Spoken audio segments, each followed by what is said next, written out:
one and all. Press Information Bureau extends a warm welcome to all the delegates to this important interface between the government and media, that is, the Economic Editors Conference. This two-day conference is being conducted by the Press Information Bureau in collaboration with Ministry of Finance. Over 70 economic editors and senior correspondents from over 20 states are taking part today. Also present are media from the Delhi NCR region. I request Honorable Minister for Finance and Corporate Affairs, Shri Arun Jaitley sir, to kindly inaugurate the conference with the lighting of the lamp. In keeping with the government's push for Digital India, this would be an e-lighting of the lamp.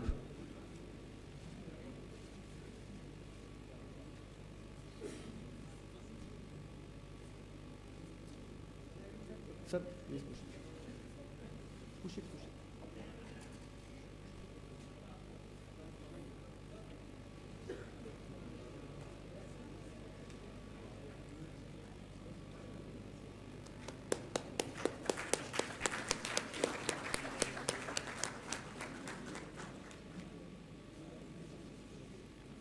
Thank you, sir. I now request Director General, Press Information Bureau, Shri Frank Narwan, sir, to please give the welcome address and set the tone for the event. Thank you.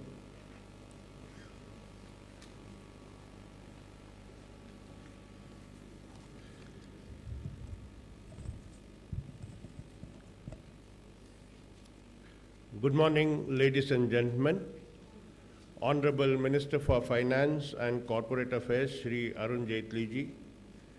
Honorable Minister of State for Finance, Shri Arun Meghwal ji. Dignitaries on dais, friends from the media who have come from different parts of the country, and media friends from Delhi, senior officers of the government, media heads, my colleagues and team PIB, extend a warm welcome to all of you to this Economic Editors Conference organized by Press Information Bureau in collaboration with the Ministry of Finance. I am particularly grateful for the presence of the Honorable Finance Minister, Shri Arun Jaitley ji, and his team. Sir, thank you for taking your time off to inaugurate this conference. Your presence, sir, is a great source of inspiration to us with your vast knowledge and wisdom. It's my privilege and honor to welcome the Honorable Finance Minister. I extend a warm welcome to the Minister of State, Shri Arun Meghwal ji. My warm welcome to Finance Secretary, Shri Ashok Lavasa ji. Secretary Economic Affairs, Shri Shaktikanta Das ji. Secretary Revenue, Shri Hasmukh Adhia ji. Secretary Financial Services, Ms. Anjali Chip Duggal ji. Secretary Deepam, Shri Neeraj Kumar Gupta ji. Chief Economic Advisor, Shri Arvind Subramaniam ji. I also welcome all the distinguished editors and bureau chiefs from across the country. It's a matter of pride for me and the PIB that all of you have responded enthusiastically to our invitation for this Economic Editors Conference. I welcome the media persons from Delhi, senior officers present here, media heads. Friends, the main objective of this conference is to provide a platform for interaction between senior finance journalists from different regions and the ministers and senior functionaries of the Government of India on key economic issues. There are not many occasions when regional media members get an opportunity to interact with union ministers and especially the finance minister. In these 2 days, you get to have a direct connect with the policy makers. There have been some path-breaking initiatives in the financial sector which the Honorable Finance Minister will soon outline before you in his address. The conference would also help in acquiring deeper perspectives and the relevant context and background behind a particular initiative and various other subjects of importance. I'm sure this media outreach will pave the way for better and informed perceptions, which in turn will benefit and empower people through your various columns and reports. On this occasion, I would also like to touch upon some significant strides PIB has made in the ever-changing way people have been consuming information and news. It has been reported earlier this year that India is a global information powerhouse with more than 70,000 newspapers and over 900 channels, more than 400 being news channels, and we being the biggest newspaper market in the world with over 100 million copies sold each day. Along with this, of course, the popularity in digital media continues to surge ahead in a quantum manner. In this changing media landscape, PIB is making every effort to meet the challenges of disseminating information in an efficient and effective manner. Just the other day, PIB reached a million mark on its Twitter handle. We also have Facebook, YouTube, Instagram, Vine, SoundCloud, and blog. We are also embedding our traditional media products such as press releases with social media. We are delivering live updates and connecting with the public through Facebook pages and Twitter accounts in regional languages. We are holding video conferences, which some of you might have directly taken part, with regional media in which the union ministers and senior officials interact with them. We also undertake press tours from one region to another so that you can have a first-hand glimpse of the developmental works in progress. In this way, the media becomes aware of the best practices of governance and development throughout the country. These outreach activities of the Press Information Bureau has also helped in building a bank of goodwill and trust by PIB among journalists at various levels and regions. It has also helped in correcting many a misconception and misinterpretation of the government initiatives, policies, and programs. Friends, the government is working with singular dedication and devotion to the people of this country, with special focus on development and delivery. Sabka Saath, Sabka Vikas is the mantra of the central government, and in the last 2 years, a number of initiatives have been rolled out to meet the aspirations of every person in the country down to the poorest man in the remotest corner. The challenge is to see that the benefits reach everyone. The media has an onerous responsibility as both a facilitator and a watchdog to ensure that the fruits of development are distributed to the deserving. Friends, at the end, let me also place on record the hard work put in by my team PIB. The design and the details of this conference is diligently crafted by our additional Director Generals, Shri D.S. Malik and Ms. Ira Joshi, and of course the whole team PIB. I acknowledge their initiative and efforts. With these words, I once again welcome one and all to this regional conference, Economic Editors Conference, and look forward to your active participation. Thank you.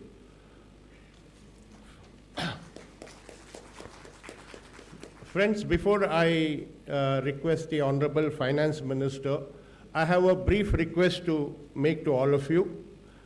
These are mostly points of order because the whole schedule is so tight. I thought I would just take 2 minutes to brief you. First of all, when you want to ask a question, there are placards kept before you. Please raise them high so that I can call out the number, and our personnel will hand over the mic to you. Please state your name and identify your organization when you ask a question. Please keep your questions short and brief, and also ask only one question at a time. Do not club 2 or 3 questions into one, so that maximum number of your friends get an opportunity. I would also like to say that I would give more opportunities to our media friends from different regions of the country, as they do not usually get an opportunity to interact with the union ministers and secretaries directly. Most important of all these, I would like you to bear in mind that within the time frame available, it will not be possible for me to give everyone an opportunity, though I would make an attempt to accommodate as many questions as possible.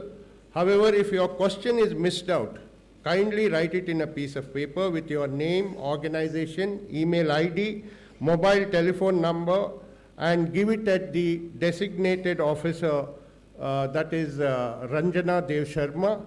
She is the director in PIB, at the desk outside. Our officer attached to the ministry will send you a reply on mail on the subject as soon as possible. I am sure all of you will cooperate. Now, I request the Honorable Finance Minister to give his inaugural address. Thank you.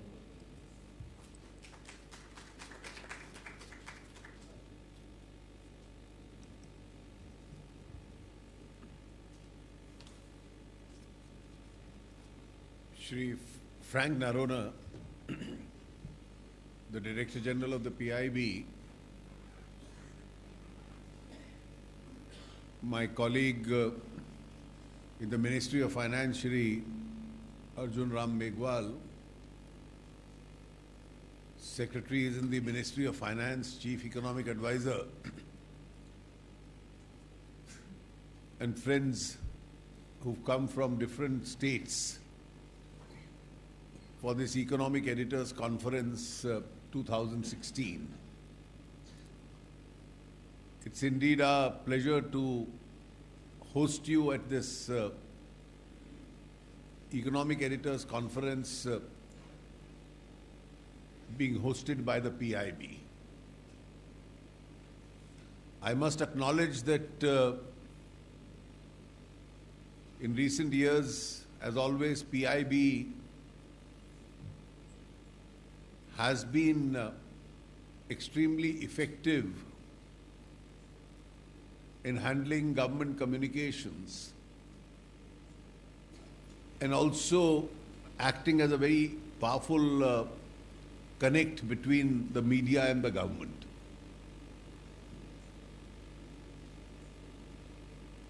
I must personally acknowledge Mr. Frank Narona's and his colleagues' contribution in this because of him, Mr. Malik and others, people like me also get a much larger opportunity, at least to interact with your colleagues who are present in Delhi. But this is a rare occasion where people interested in the subject are coming from different states.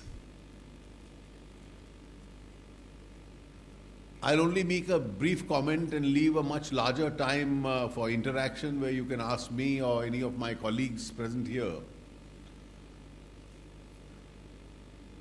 on the subject predominantly dealing with the economy itself.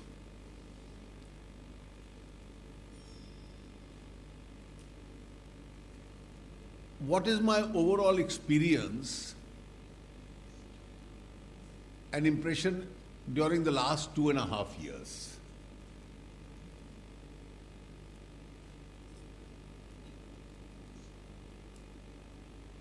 One obvious challenge has been that we've functioned under an adverse global circumstance.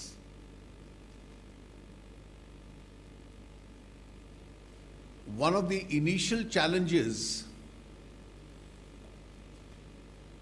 before the government was that we had to re-establish the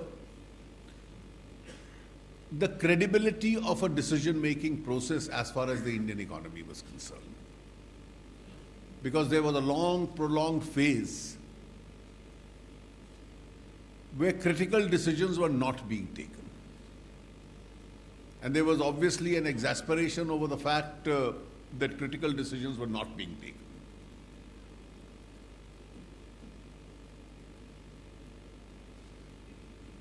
For any government to function, the leadership obviously is provided by the Prime Minister and the Prime Minister's office. And then the different ministries have to act within the framework and the pace for the agenda that is set by the Prime Minister. And I think one important feature has been, and that's been a characteristic of this government, its decisiveness. And that has been really the proof of leadership as far as the government is concerned. The government has not shied away from taking necessary decisions. It's even being willing to take decisions where there is an element of a risk involved, as long as the government thought that the decisions are in larger national interest. And I think the second important factor is that despite decisiveness, we have endeavored our best to take as many decisions as possible through a large consensus route.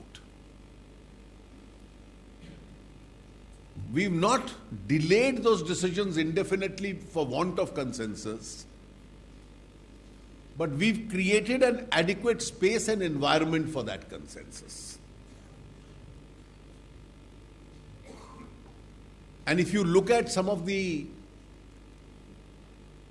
important directional decisions,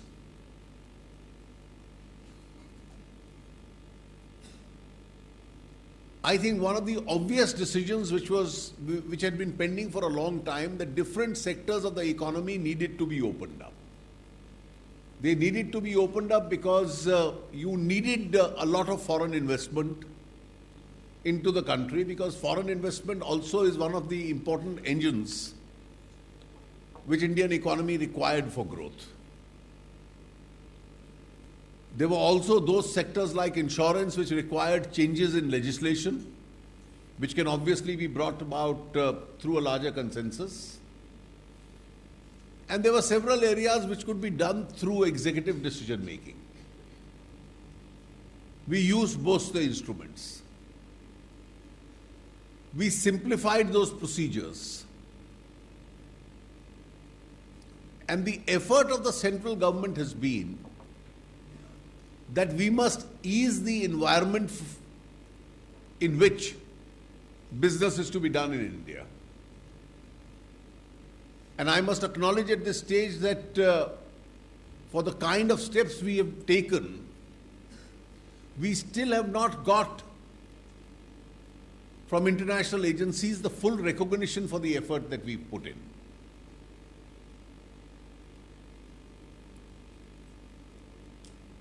We learned from one experience of the last government, and that one experience was that vestige of too much discretion in the hands of the government can in the long run prove to be counterproductive. So the decisions with regard to coal mining, mineral, spectrum, where there was a lot of flexibility and discretion in governments, eventually led to finger pointing, cancellation of contracts, disruption of business environment, and then the energies of the government being frittered away in trying to firefight. We learned from that experience,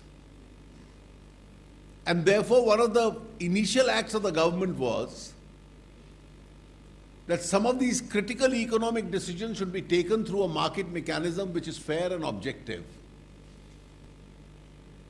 And government discretions must maintain an arm's length distance.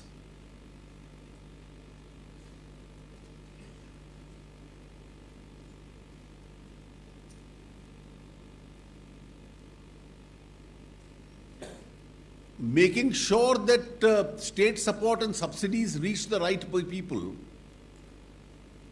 and therefore are rationalized has been discussed for decades but never implemented.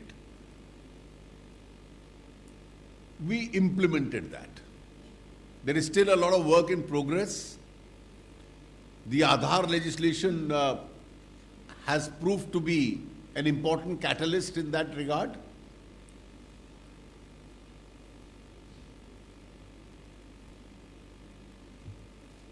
It's led to a lot of savings, it's led to a lot of direction where subsidies reach the most deserving and don't reach those who don't need them. We are still in the process of executing our taxation changes. A lot of distance has been covered as far as the GST is concerned. It's again the consensus approach that we've been following. And one of the objects has been that since the GST Council is a federal decision-making process, and the manner in which it functions in the initial years will lay down a precedent for the future, rather than resort to votings and divisions on every small issue. We've been trying to discuss, rediscuss, prolong discussions and then reach a consensus. And so far, most of the major issues we've been able to resolve through that consensus. Only the last stages remain, and I do hope we are able to resolve that by a larger consensus also.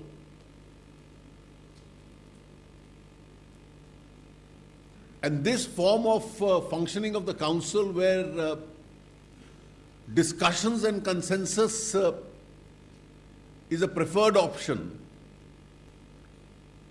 is a precedent we are trying in this federal decision-making body to establish. We also have parallelly reforms going on as far as the direct tax structures are concerned. And if you have seen from the insolvency bill to the GST to now the decisions in the Council, our preferred option has been consensus. And we will hope to exercise that preference itself.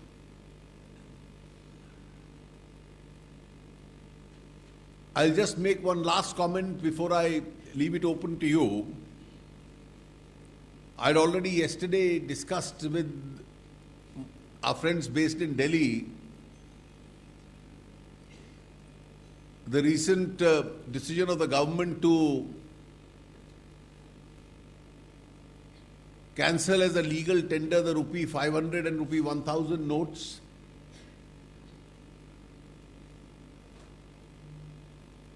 We are trying to ensure that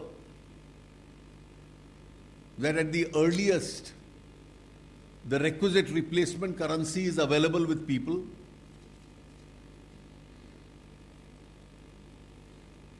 We do believe that there is no need to rush in the initial days because people have a lot of time till 30th December with the entire banking and the post office system. And therefore, the more the deposits and the exchange are spread out, the more will be the convenience to the people itself. I had indicated yesterday that the banking department and the Reserve Bank have taken all necessary steps to keep banks open to the extent it is necessary, also open on the weekends, so that the number of people coming to the banks could be entertained. With regard to people making deposits in banks,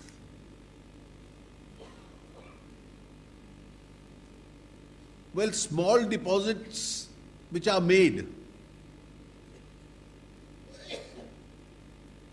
nobody will face any questions or any harassment of any kind.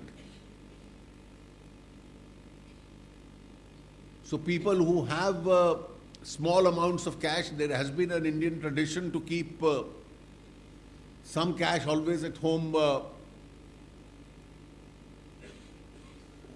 for exigencies and emergencies which is required.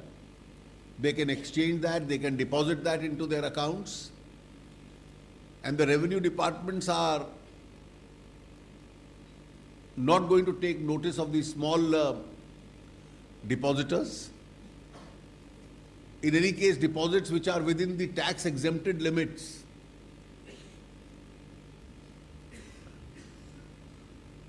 can always be made into the banking system without any questions being asked. It's only those who have large amounts of undisclosed monies who will have to face the consequences under the tax laws itself. And you already have the tax laws in place. Nothing new is intended. And under all our existing laws, whatever accountability they have, they will have to face that accountability.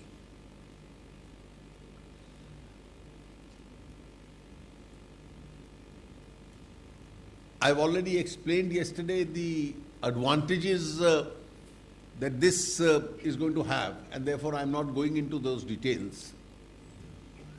But overall, I do feel that notwithstanding the constraints of global economy,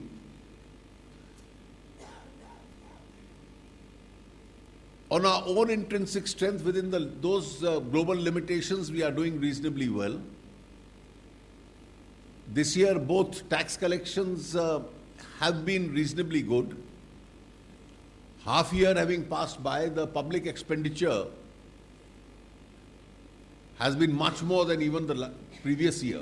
So there is a spurt in public expenditure. We are getting good global investments. And local demand also is picking up.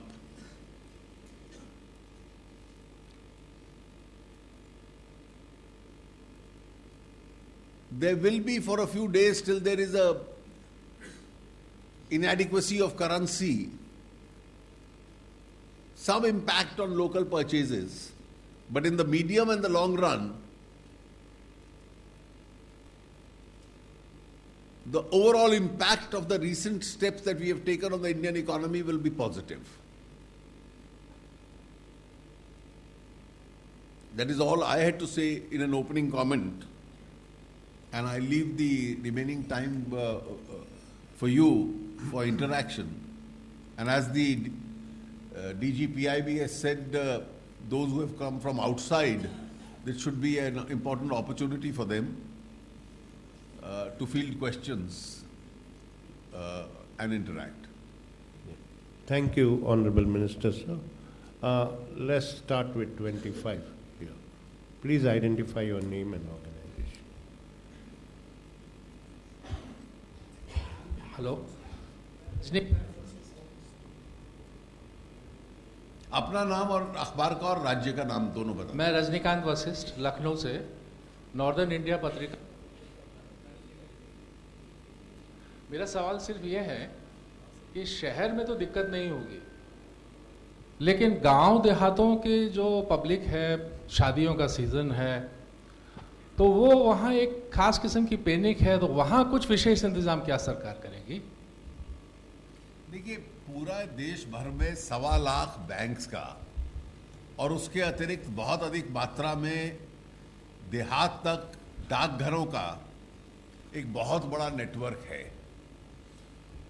और ये network अपने आप में काफी मात्रा तक पर्याप्त रहेगा। इसके अतिरिक्त कोई व्यवस्था करनी है तो अभी इसको आरंभ होने दीजिए, तो इसमें कोई अतिरिक्त आवश्यकता होगी तो उसके ऊपर भी हम लोग विचार करेंगे। Yeah, please, 42. Yeah. Hi, my name is Sajid Mangat. I'm the national news editor for Bloomberg Quint. I'm coming from Mumbai. My question is that India is still a cash-led cash transaction economy with respect to consumption. We have removed 86% of the currency in value from the market. How will it impact the consumption as? Well, in the short run, it could, but eventually, a very large part of this currency, which is being removed, was also lying static, and therefore, once over the next few weeks the replacement takes place, I think the current levels of consumption then will eventually have to gradually come back. Is there amount of static currency estimate which the government has? The banks have their own way of calculating depending on the number of times a particular note is used, because then it requires a replacement. I'm not venturing to get into that, but there is a significant part of it which has been lying static. Sir, here, sir. Yeah, the chief economic advisor wants to say something. You see, in response to that question, I think you have to remember how to, one way to think about it analytically is that to the extent that some unaccounted wealth will be affected, right? So, that's one side. But instead of seeing it as a reduction in wealth of, the unaccounted wealth, it should be seen more as a transfer of that unaccounted wealth from the private sector to the government and public sector. Because remember that the unaccounted money that doesn't come back, which of the notes that doesn't come back, is a boost to the RBI and therefore eventually the government. So it is not a wealth reduction in the economy, but a wealth transfer, so that if the private sector spends a little bit less, the government can always take offsetting action so that to keep overall activity, as much as it should be. So don't just think of this in terms of a wealth reduction of unaccounted wealth. It's actually a transfer. Yeah. Sir, I am Majid sir from Hyderabad, representing Itemad Daily. My question is, with this new process of changing that currency notes, what is the government's target to unearth the black money, sir? What is the? Government's target to unearth the black money. Well, I've already elaborated yesterday the kind of steps we've taken. The black money law for monies abroad, the IDS scheme, the Benami law, the prosecutions in the HSBC, Liechtenstein cases. There are a huge number of actions which the government has taken over the last 2 years. Sir मैं सत्यव्रत हूँ business standard Hindi Patna से। ये 500 और 1000 रुपए के जो note बंद हुए हैं, इसकी वजह से गोल्ड की सोने की खरीद काफ़ी बढ़ी थी, तो इसके कारण क्या गोल्ड बिल जो इंपोर्ट बिल है वो बढ़ेगा, उससे बैलेंस ऑफ ट्रेड क्या इम्पैक्ट होगा? देखिए, कुछ दिनों के लिए लोगों को लग सकता है, लेकिन जो लोग गोल्ड बेचेंगे भी, उनको भी तो इस कैश की अकाउंटेबिलिटी कहीं ना कहीं देनी पड़ेगी। वहां भी पैन कार्ड रिक्वायरमेंट है। वहां जब आप कहोगे कि सोना बेच के इतना कैश हाथ में आया, तो किस ग्राहक को बेचा? Sir, good morning. My name is Shashwat Gupta Ray, and I represent Gomantak Times from Panjim. So I'm going to ask you a very regional question, or regional economy-based question. So Goa economy has been traditionally heavily dependent on mining, and then mining ran into rough weather, then we got into tourism, and then again Russian economy faltered and we had problems in tourism also. And now the state government is looking actively towards casinos, which are again proving to be volatile. So do we have any, as the government have got any proper tenable policy, economic policy for Goa state? You see, all I can say is that these are matters for the state government to handle. But as far as the mining in Goa is concerned, I think a lot of restrictions which have taken place have now been lifted. And therefore that part of the economy should get moving. Yeah, please. वित्त मंत्री ji, this is Suresh Bhatewara representing Lokmat from Mumbai, Maharashtra.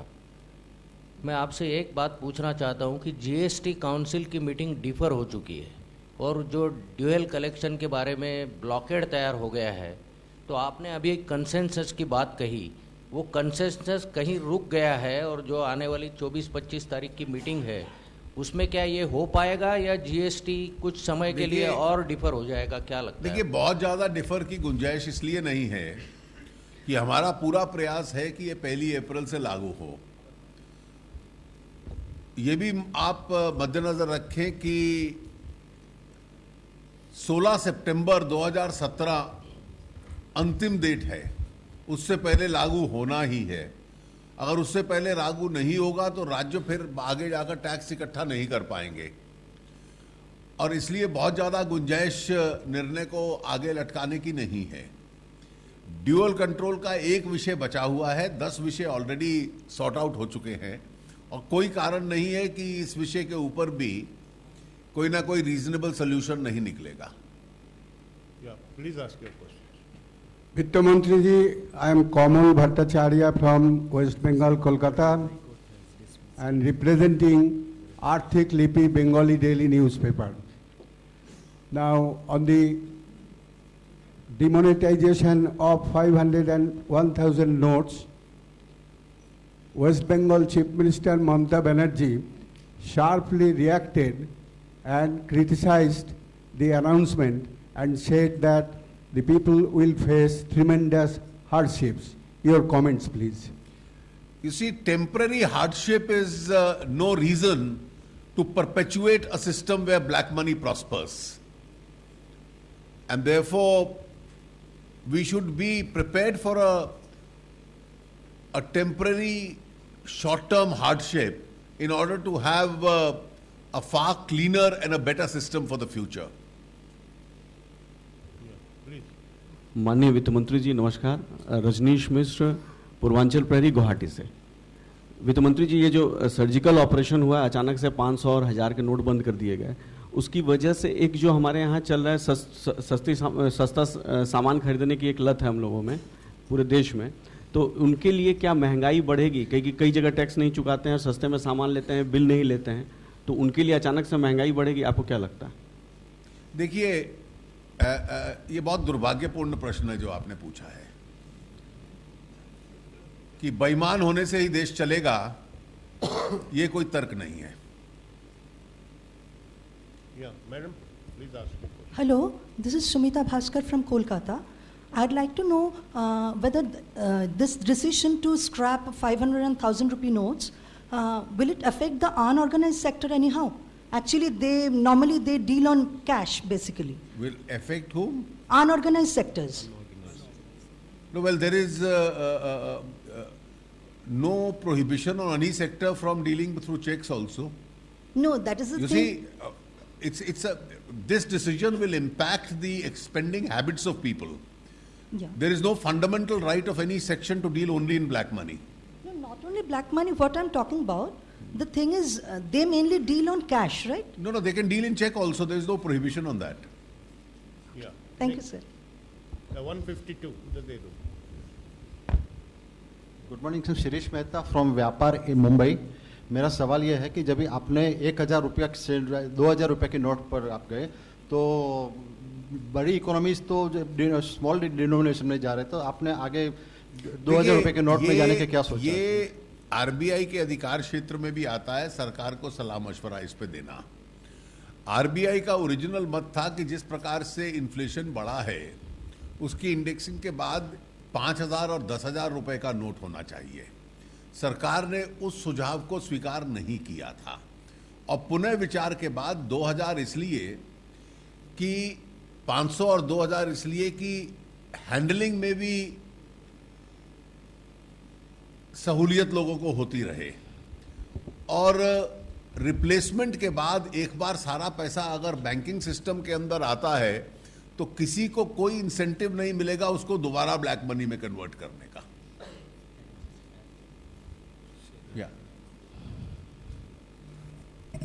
देखिए, ये जो सवाल, ये पहले भी कई सारे फोरम में this question has been raised. The entire process of planning, the planning process for this switchover was being made for last few months. Now, in the process of planning, when we quantified the number of 1000 rupee notes and 500 rupee notes which are in circulation, we got the numbers.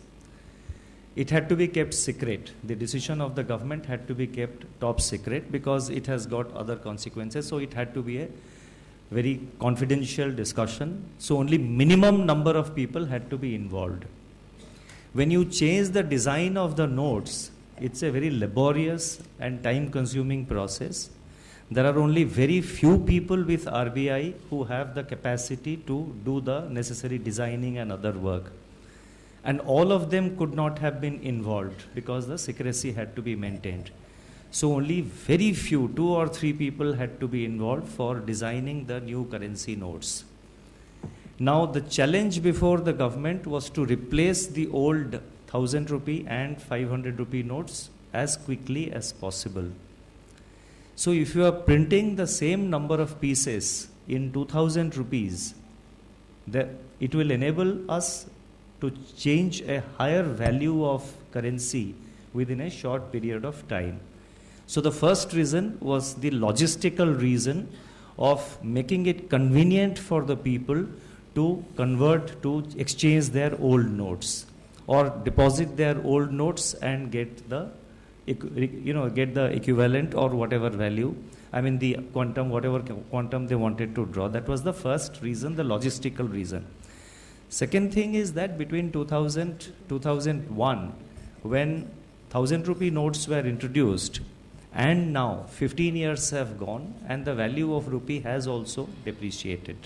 So that also had to be kept in mind. The third point I would like to mention is that the Reserve Bank of India is going to monitor and release monitor and regulate the release of 2000 rupee notes. And in the due course, in the next few months, the 1000 rupee notes will also be brought into the market with a completely new design and new dimension, new design, new color combination, which will look distinctly different from the old one. So this is the background in which the 2000 rupee notes were decided to be introduced. Thank you. Please ask your question. वित्त मंत्री जी, मैं अहमदाबाद से हूँ, commodity world newspaper है मेरा। मैं ये पूछना चाहता हूँ कि कमोडिटी फ्यूचर ट्रेडिंग में आपने ऑप्शन ट्रेडिंग का भी अभी परमिशन दे दिया, आगे जाके कमोडिटी फ्यूचर ट्रेडिंग में बैंकों, म्यूचुअल फंड और एफआईआई को आप परमिशन देंगे? और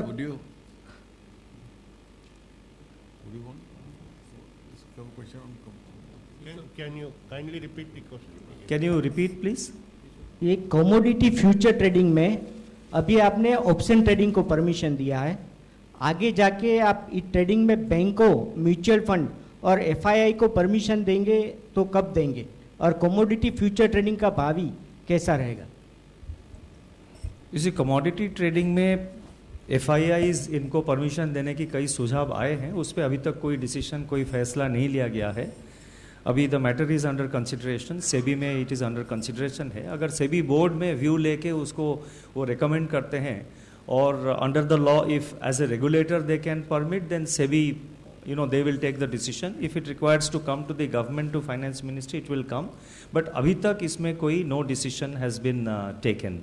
And let me also add here that the commodity trading, like the securities trading, like the stocks and the shares, also is entirely on non-cash transactions, and it's a part of government's effort also to promote this, all this trading through non-cash means. But to answer your question specifically, at the moment there is no such decision.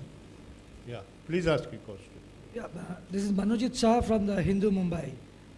Have you factored in the impact of this recent step of cancelling 500 and 100 rupees note, which will impact some sectors like construction, etc., on economic growth? And if so, how much is that of current year's economic growth? You see, there are some sectors which have been conventionally cash intensive, and therefore in the short run there could be some impact on them. But over a period of time, I think it will work itself out. Please ask your question. My name is Srinivasan. I'm director of the Hindu Business Line in Chennai. Two-part question relating to demonetization. As you are aware, a bulk of the transactions in our agricultural sector happens in cash. And what do you foresee as the impact of this demonetization on the agricultural economy, particularly since the procurement season is upon us? That's part one. And B, there have been certain limits imposed, and you yourself mentioned that the limits are also related to the tax laws. So for exchange of currency, but agricultural incomes are exempt from income tax. So would that mean that there would be no limit placed on exchange of... You see, the exchange limits are only for the first 2 weeks when there is a restriction on the quantum of cash which is available. In any case, whether agricultural transaction is dealt with in cash or through a banking transaction, it will remain tax-free. And therefore, it would be in the larger interest of farmers, even if they are nudged to put their collections into the bank, because it's more secure, it is probably interest earning, and in any case, it doesn't attract any tax liability. So there is no real reason why he should keep it in cash and he gets any advantage out of the cash. In fact, the advantage of putting it into the bank would be far more, and it still would attract no tax. Sir, good morning, sir. Ramesh Sharma, editor, Open Eye News and Business Search, Bhopal, Madhya Pradesh. My question is that, sir, despite clear-cut instructions for Reserve Bank of India to provide all facilities, particularly for the physically challenged people, the ATM staff of our banks do not follow the rules and regulations, and there is no provision of ramps, no availability of barely paid other facilities. So how far the ministry is going to consider this problem? And second one, sir, it has almost 16 years have been passed. The insurance sector, in the insurance sector, there are more than 15 companies working in. Still the uninsurable population, percentage of uninsurable population are not improving. You see, as far as the first is, I take it as a suggestion, and I'll certainly ask the Secretary Financial Services to bring it to the attention of the banking system. I'm grateful to you for having brought it up. As far as the second issue is concerned, you see, we've been doing our best in order to increase the penetration of insurance. Today you have more insurance companies, you have expanding businesses. Even the schemes that the government for the weaker section had brought about with regard to both accident and life insurance, they made a runaway success, and therefore they have penetrated insurance services significantly and shown to the people the advantages of that. But then in a more structured manner, insurance needs to expand. That point is well taken. Our friends from Delhi have been very cooperative. Thank you so much. Yeah, that one. Yeah. So good morning, Pranav Mukul here from the Indian Express. Sir, regarding the withdrawal of the 500 and 1000 rupee notes, eventually going down the line, how do we ensure that the new notes also do not become a part of the black money transactions that are happening? Eventually, like you said, that the new notes will become a usual part. Please bear in mind that this is not an isolated step.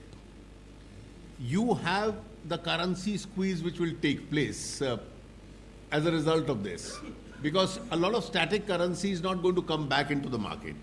You have the GST which will be implemented, which is a far more effective system where tax evasion will be much lower, tax compliances will be much higher.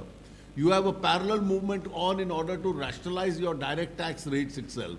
So these are all steps which are being taken in tandem, and the collective impact of all these steps and the deterrent impact of this step that we have taken, I think will be a great disincentive. But that it will get totally eliminated in future is something that I cannot say today. But certainly it will be disincentivized.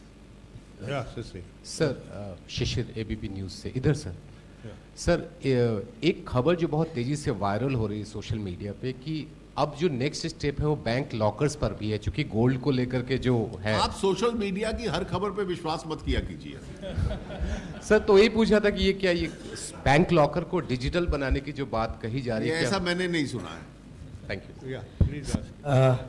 Cash to GDP ratio in India continues to be very high, about 12%, while the global average is about 4%. So how much time do you think it will take to reach the global average? I can't give you the time, But I think the present exercise is intended to reduce that 12% significantly.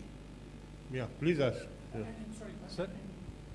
Remember, as the Honorable Finance Minister said, that is also going to be affected by all the other things the government is doing to incentivize cashless transactions. So it's a combination of that will help accelerate, reducing the cash to GDP ratio.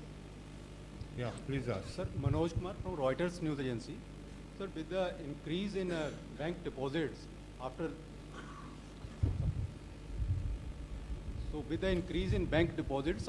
government's measure, so do you see that this capital adequacy ratio will be changing for the banks, and government may need less money to recapitalize the banks? They'll still need money for recapitalization, but obviously the kind of resource available with the banks would increase. Yeah. Let's come back here. Yeah. Vishwanathan, editor, Industrial Economics from Chennai. Mr. Minister, you mentioned about building a consensus in regard to major issues along with the states. Tamil Nadu has been opposing this being part of GST for its own reasons for quite some time. It's one of the few states which has not still passed the GST bill. How far have you succeeded in understanding the problem and trying to build a consensus with them? Well, to be fair to the state of Tamil Nadu, it was the only state which had said that they were not in agreement with the GST idea. But once the GST is approved as a constitution amendment, it applies to the whole of the country, including Tamil Nadu. And therefore, notwithstanding their view against GST, I must say to the credit of the Tamil Nadu government that their ministerial representative and officers have been participating in the GST Council. They have been more than actively participating, and they are a part of the larger consensus which is evolving on all these issues. Yeah, Puchli. Yeah. Good morning, sir. I'm Prabodh Jamwal, editor Kashmir Times, Jammu and Kashmir. I just want to know what has been the impact on revenue collection of the central government so far as the disturbed conditions in Jammu and Kashmir are concerned. And second thing, how much is the impact of J&K's demand with a related question on GST? You see, as far as the taxation returns are concerned, we've extended the date as far as J&K is concerned because of the disturbances. I won't be able to give you the revenue offhand, but J&K is the only state because of Article 370 which has to separately decide what it wants to do with the GST. I think J&K is well aware of the fact that the GST, once implemented, will go to the advantage of Jammu and Kashmir. For the simple reason that Jammu and Kashmir as a consuming state will stand to benefit from the GST. And therefore, they have to evolve their own architecture as to how to get into the GST platform itself, so as also to be avail the input credits, etc. And I think the J&K government is working in that direction. Yeah, please ask, sir. Yes. From Northeast, Keshav Danga from Mizoram. 10% gross budget sharing with donor ministry, practiced since 1988 for purely developmental works in the Northeast area. I want to know how far central government kept the policy.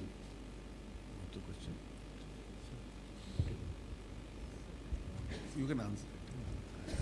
You see, the arrangement of the NLCPR, as we call it, that is 10% of every allocation of every ministry, is earmarked for the northeastern states. And whatever is not spent during that year goes into a common pool, it goes into a separate pool of resources. And from that, money is made available for projects and schemes in Northeast for implementation.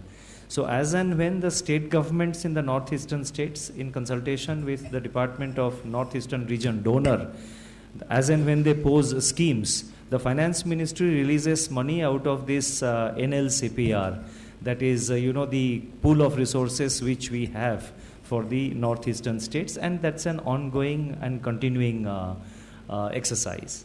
Yeah, please ask your question, please. Yeah. Speak into the mic, please. Yeah. Yeah. So my question is that you are levying great tax on coal. Why you are not sharing it with the states like Odisha and other coal-bearing states? Question number one. And question number two, Center is trying to levy the corporate tax, corporate cess on the states. Why inefficiency of the state government is not levied? That is the second question. Thank you.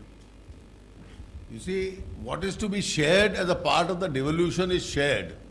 The central government also needs some revenue to sustain itself. Yeah, please ask.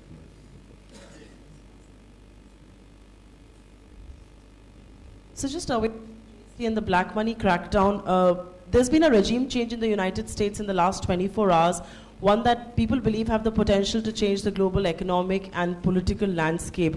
Mr. Trump's views on immigration are not very kind to the Indian IT sector. We've seen a serious amount of nervousness in the markets as well. Where does India stand amidst this regime change, really, from a government point of view? Well, if a world's large democracy through a democratic process elects a government, I think it is, everybody has to respect that verdict. Yeah, please ask. Kamal Kishore, नौ Bihar Times Bihar से। देश की, खासकर बिहार की ग्रामीण अर्थव्यवस्था को मजबूत बनाने के लिए आपके पास क्या प्रमुख योजना है? देखिए, ग्रामीण क्षेत्रों में अधिक साधन लगे और केंद्र भी अपने साधन जो लगाता है वो राज्यों के माध्यम से ही लगाता है, और इसलिए जितनी आर्थिक स्थिति मजबूत होगी और आने वाले वर्षों में जितने भी साधन आएंगे, ये सरकार की एक प्राथमिकता रहेगी कि ग्रामीण क्षेत्रों में वो जाए। तो ग्रामीण सड़कें, rural housing, irrigation, sanitation, electrification, schools, इस सब में जो साधन जाने हैं वो सरकार की जो रूरल एरियाज में आमदनी बढ़ाने की भी योजना है उसका एक अटूट अंग है। Sir, Timsi from CNBC TV 18. You said that soon 1,000 rupee note will be reintroduced with a new design and security features. Is there also plan to reintroduce 100 rupee notes and the other denominations with new design? Because the design is completely changed in the new notes for 500 and 2,000. No, so far what the secretary All denomination of notes will be reintroduced with new design and new features. Yeah, please ask. Sir, I'm Shubham Batra from Cogensis. While there's comfort in most indicators of the economy, the fiscal deficit continues to be a concern, and that's what even the rating agencies have highlighted so far on the government's weak public finances. So your comments on how do you plan to achieve the fiscal deficit target that's been set for this year? Well, I think you achieve the fiscal deficit target only by two ways. You earn more or you spend less. Now, in our case, last year we've already set the precedent. We earn more and we spend more. And we still maintained the target last year, and we hope to do that this year itself. Yeah, Ritu. Sir, Rituparna from CNBC TV 8 and Decide. In one stroke, practically, the existing parallel cash economy you guys have demolished. But the other two asset classes, gold and real estate, is where monies from black and parallel economy gets deposited. Any action we expect on real estate and gold assets as well? Well, I think the impact of these decisions, particularly when cash is squeezed, will be felt in all sectors which were cash intensive. Yeah, Sir, please. Sir, Dipankar from PTI.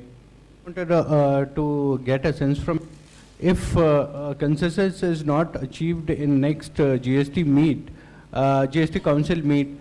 Is there any other date you are looking for introduction of? Then why should I presume that it won't be reached? Please. Last two questions. Yeah. Give it to Mr. Jaitley, there are reports that two things. One, in rural districts and banks, the new denomination notes are not there. And secondly, a lot of trusts and temples are receiving these donations of old money. How do you deal with it? Well, I can only tell you, we will try every effort to reach every corner of the country. Besides branches of banks, post offices, you have the banking correspondents, that entire machinery will be used. I have, in the last 2 days, been receiving several requests orally that some sectors are different, so an exception should be made in their cases.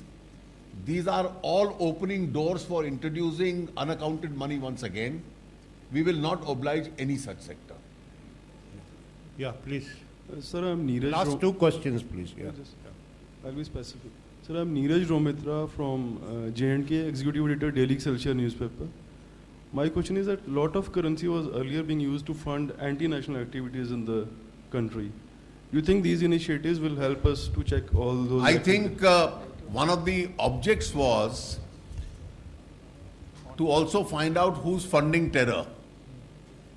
And therefore, once that currency gets into the banking system, the identification from a national security point of view also will be helped. Please ask your question. I am Saravanan from Chennai.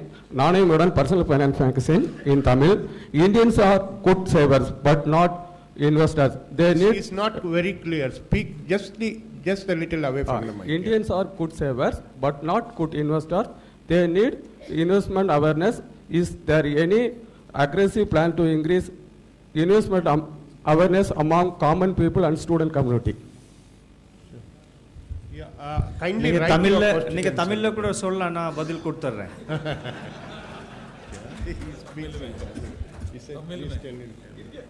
இந்தியர்கள் வந்து சேமிப்பில் வந்து கில்லாடிகளா இருக்காங்க. இந்தியர்கள் சேமிப்பில் வந்து கில்லாடிகளா இருக்காங்க. 35% வரைக்கும் சேமிக்கிறாங்க. ஆனா இன்வெஸ்ட்மென்ட் பாத்தீங்கன்னா அவங்களுடைய பூவர் இன்வெஸ்ட்மெண்டா இருக்கு. ரிட்டர்ன்ஸ் வந்து இல்ல. அதுக்காக அவேர்னஸ் பண்றதுக்காக அதாவது ஸ்டூடெண்ட்ஸுக்கோ இல்ல காமன் பீப்புளுக்கோ அவேர்னஸ் மீட்டிங் ஏதாவது இருக்குதா இல்ல பாடங்கள் வந்து புத்தகங்கள்ல வந்து முதலீடு சம்பந்தமான விஷயங்கள் சேர்க்கிறீங்களா? இல்லை அதாவது எனக்கு சரியாக கேட்கல பட் நீங்கள் சொல்கிறது வந்து இன்வெஸ்ட்மெண்ட் வந்து அதுக்கு நீங்கள் நிறைய என்கரேஜ்மெண்ட் கொடுக்குறோம் சேவிங்ஸ்க்கு எப்படி என்கரேஜ்மெண்ட் கொடுக்கணும் அதுதான் உங்கள் கொஸ்டின் நினைக்கிறேன் ஸோ அது கொஸ்டின்னா அதுக்கு என்னுடைய ரெஸ்பான்ஸ் என்னென்னா ஸ்மால் சேவிங்ஸில் நிறையா புது இன்ஸ்ட்ருமெண்ட்ஸ் கவர்மெண்ட்டில் இன்ட்ரடியூஸ் பண்ணியிருக்காங்க அந்த சுகன்யா சம்ரித்தி யோஜனா கேர்ள் சைல்டுக்கா அது ஒரு புது ஸ்கீம் இப்போ கோல்ட் பாண்ட் ஸ்கீம் கூட நம்ம கவர்மெண்ட்டில் இன்ட்ரடியூஸ் பண்ணியிருக்கோம் சேவிங்ஸ்க்கா ஸ்மால் சேவிங்ஸில் நிறையா என்கரேஜ்மெண்ட் கவர்மெண்ட் இப்போ கொடுக்குறது அதே மாதிரி பேங்க்கில் இப்போ ஃபைனான்ஷியல் இன்க்ளூஷன் ஒரு பெரிய ப்ரோக்ராம் அது நடந்துகிட்ருக்கு அது இம்ப்ளிமெண்டேஷனில் இருக்குது அது அமலில் வந்து 2 வருஷத்துக்கு முன்னாடி கவர்மெண்ட் கொண்டு வந்திருக்காங்க ஸோ ஜன்தன் அக்கௌண்ட்ஸ் எல்லாம் ஓப்பன் பண்ணியிருக்கோம் ஸோ அதில் தேர்ஃபோர் சேவிங்ஸ்க்கு ஒரு என்கரேஜ்மெண்ட் கொடுக்கறதுக்கு பல செக்டரில் பல ஸ்டெப்ஸ் கவர்மெண்ட்லேருந்து எடுக்கப்பட்டது வரும் காலத்தில் என்னென்ன தேவைப்படுது அதில் நடவடிக்கை எடுக்கப்படும் Yeah. There's a last question. There is a written question received. Last question. Sir, there was a written question which has been asked about when that is when the new designs of 100 rupee and other notes are being introduced, what will be the treatment of the existing 100 rupee, 50 rupee and other denomination notes? I want to make it clear that the legal tender status of the existing 100 rupee, 50 rupee and other denomination notes will continue to be legal tender. It is not as if that will be withdrawn or anything. From time to time, new series of notes are introduced. So therefore, new design features, the new design 100 rupee and 50 rupee other notes will be slowly infused into the market. But the existing notes will continue to be legally valid tender. I thank the Honorable Finance Minister for his time and attention and a patient hearing of your questions. Friends, thank you also and get ready for the next session. I thank all the dignitaries on the dais too. Yeah.